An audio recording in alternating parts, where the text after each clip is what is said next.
नमस्कार, इन खबर में आपका स्वागत है। मैं विद्याशंकर तिवारी हूँ।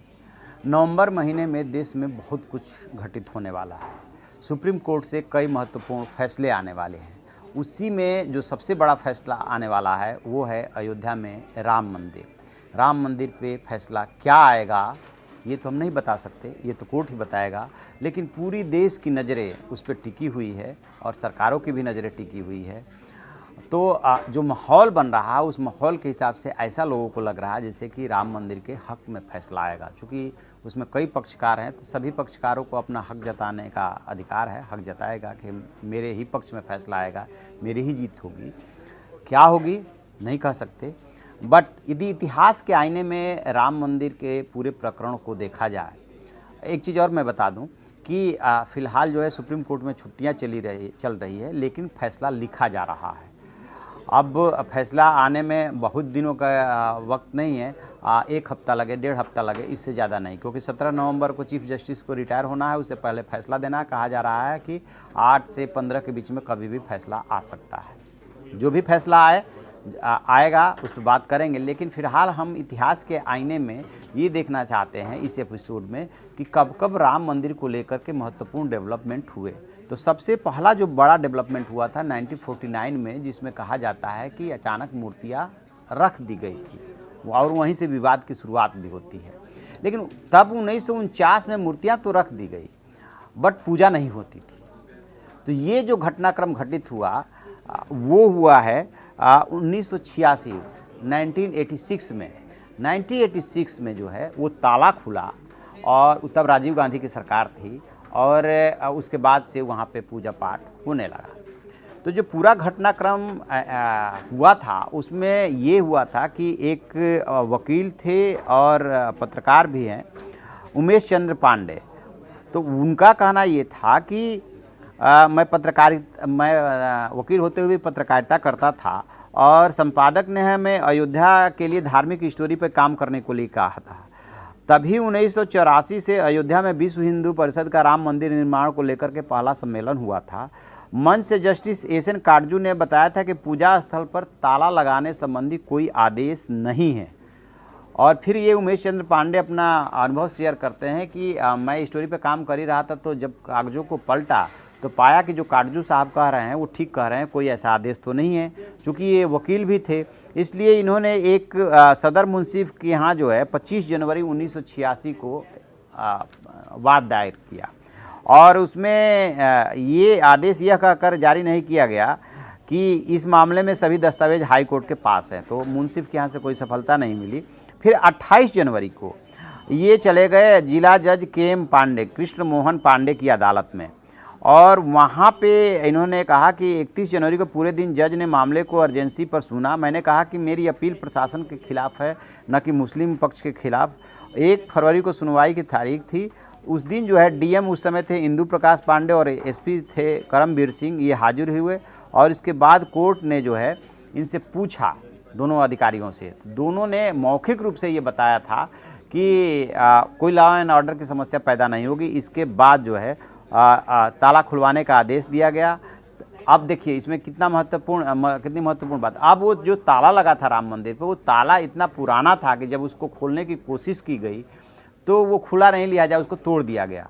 और ये भी देश के इतिहास में पहली बार हुआ कि 1 घंटे के अंदर, शाम को बताते हैं कि 4 साढ़े 4 बजे फैसला आया था और 1 घंटे के अंदर उस फैसले पे अमल हो गया था और ताला खोल दिया गया था। उसी दिन शहर में जो है विश्व हिंदू परिषद की रथ यात्रा भी घुस रही थी इसी ताला खुलवाने के लिए, लेकिन जब ताला खुल गया तो फिर उसका कोई बहुत ज़्यादा मतलब नहीं हो रह गया। और फिर जो है ये वकील उमेश चंद्र पांडे जो हैं, जो पत्रकार भी हैं और वकील भी हैं, उनका कहना था कि बाद में इस मामले ने राजनीतिक रंग ले लिया, इसलिए मैं इस वजह से अलग हो गया। और ये बात आ रही है कि एक बात इसके बारे में ये भी कही जाती है कि चूँकि साहबानों केस उसी समय हुआ था, राजीव गांधी सरकार पे बहुत बड़ा दबाव था कि हिंदुत्व, एंटी हिंदुत्व की छवि बन रही है, लिहाजा सॉफ्ट हिंदुत्व की तरफ मुड़ने के लिए उन्होंने ये काम कराया था। और बीच में अरुण नेहरू की बात आती है कि पूरा मसला ये जो है अरुण नेहरू देख रहे थे और उस समय जो उत्तर प्रदेश में मुख्यमंत्री थे वो वीर बहादुर सिंह थे। तो कोऑर्डिनेशन का पूरा काम अरुण नेहरू के जिम्मे था। वहीं से डीएम एसएसपी को निर्देश आया था कि ये स्टैंड लेना है और डीएम एसएसपी ने मौखिक रूप से ये स्टैंड लिया और ताला खुल गया। तो 1949 और 1986 ये दो है राम मंदिर के इतिहास में दोनों जो है साल है वो बहुत ही महत्वपूर्ण है। अब ये 2019 जो है सबसे ज़्यादा महत्वपूर्ण साबित होने वाला है, क्योंकि इसी में ये डिसाइड होना है कि वहाँ पे भव्य राम मंदिर कैसे बनना है, कहाँ बनना है, किन किन पार्टियों के पक्ष में फैसला आता है। अब सवाल ये उठता है दूसरा कि राम मंदिर के पक्ष में यदि फैसला आता है तो फिर कैसे बनेगा, कौन बनाएगा, क्या सरकार बनाएगी? तो एक बात मैं आपको बता दें कि कभी भी सरकार किसी धार्मिक स्थल का निर्माण नहीं करती है, क्योंकि भारत एक धर्मनिरपेक्ष राज्य है। तो वो सरकार कोई मंदिर या मस्जिद या गुरुद्वारा नहीं बनवाती है। फिर क्या होगा? तो एक उदाहरण ये दिया जा रहा है कि सोमनाथ मंदिर का, कि सोमनाथ मंदिर में भी सरकार इन्वॉल्व थी, लेकिन जब इसका विरोध हुआ था उसके बाद सीधे सरकार के जो खाता है उससे खजाने से पैसा नहीं गया था, उसके लिए एक अलग ट्रस्ट बनाया गया था और उस ट्रस्ट ने सरकार की निगरानी में सोमनाथ मंदिर का निर्माण कराया था। उसी के तर्ज पे, चूँकि यहाँ पे राम मंदिर को लेकर के ऑलरेडी ट्रस्ट बने हुए हैं, वो उसमें पक्षकार भी हैं, तो ये काम तो जो करेंगे वो निजी संस्थान या निजी न्यास ही करेंगे, लोग ही करेंगे, सरकार की उसमें निगरानी हो सकती है।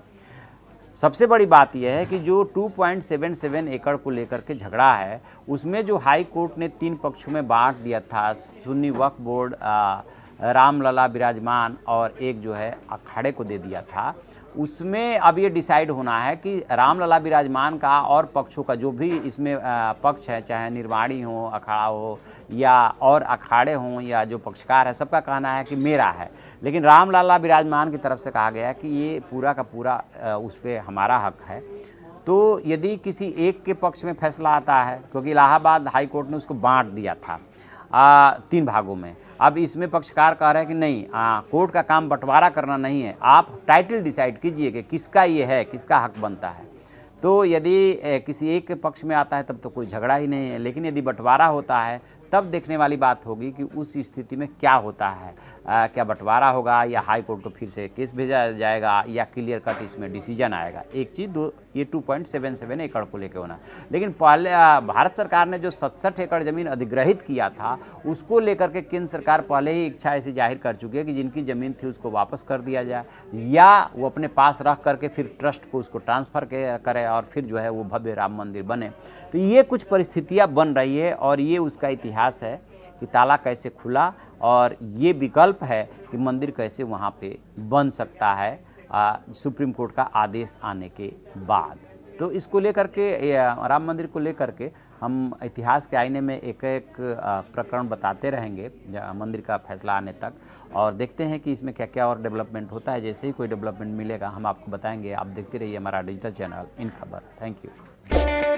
इन खबर चैनल को सब्सक्राइब करें और बेल आइकन दबाना ना भूलें।